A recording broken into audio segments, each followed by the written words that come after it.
The Journal is happy to have Congressman Morgan Griffith here at the Labor Day celebration in Covington. Welcome, Mr. Congressman. It's great to be here in Covington. I always try to make it to the parade and then out here to the activities. And what's on tap in Washington these days that we all should know about? But what we're going to try to do over the next couple of months is create a new tax structure that will create American jobs. So what we've got to do is we've got to simplify the tax code so that businesses know that they can invest in the United States and don't have to go to Mexico to get a better tax break, or don't have to merge with a company in Canada to get a better tax break. Look, Canadians and Mexicans are fine people, so are the Irish and other countries.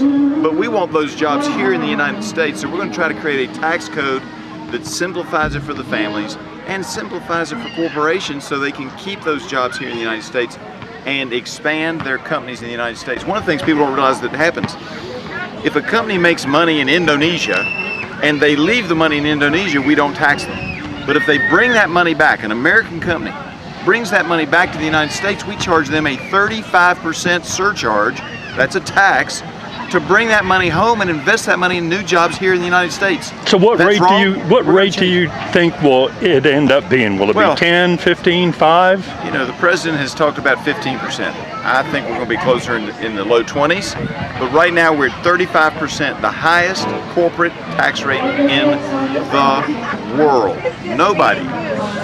Nobody has a higher corporate tax rate than the United States of America, and as a result of that, many of our companies like Burger King, are now headquartered in Canada because they don't want to have to pay the taxes in the United States. It's wrong, whether it's Burger King or Caterpillar or Ford or you name the company. We ought to encourage them to keep those jobs in the United States and keep their money flowing into building the United States economy. So that's what we're working on over the next few months. And how do you think Hurricane Charlie relief, is that bill expected to pass sometime this next week or so? I suspect it will pass. I'll have to take a look at it and see, you know, what I think about it. It depends on how much stuff they pile on it. What unfortunately they do in Congress is they'll take that bill and then they'll pile a bunch of other stuff on it. And if they put too much on it, then it may weigh it down. We'll just have to see how it goes. Correction, Hurricane Harvey. Hurricane Harvey. And then here comes Irma. Is FEMA ready for all of this? Do you feel confident about that? Well, under this administration, they did a nice job in Texas. Can they handle two back-to-back? It'll be interesting to see. No president has ever had to face that challenge.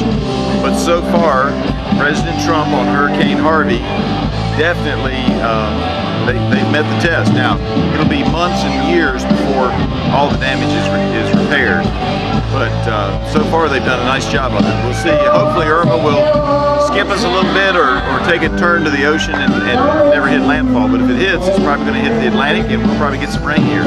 Any other key issue that you'd like to tell voters about this fall? Well, we're working on all kinds of things, but the main thing is to get the American economy percolating. We can and should continue to be the #1 economic nation in the world, and to say that we have to take a backseat to China is wrong, and we will continue to fight to keep the United States #1 nation economically. That'll make us #1 nation militarily as well, and it will mean jobs for our children, our great-grandchildren, and our great-great-grandchildren. Thanks very much for joining us today. Hey, what a great place to be on Labor Day, right here in one of the labor capitals of Virginia, Covington.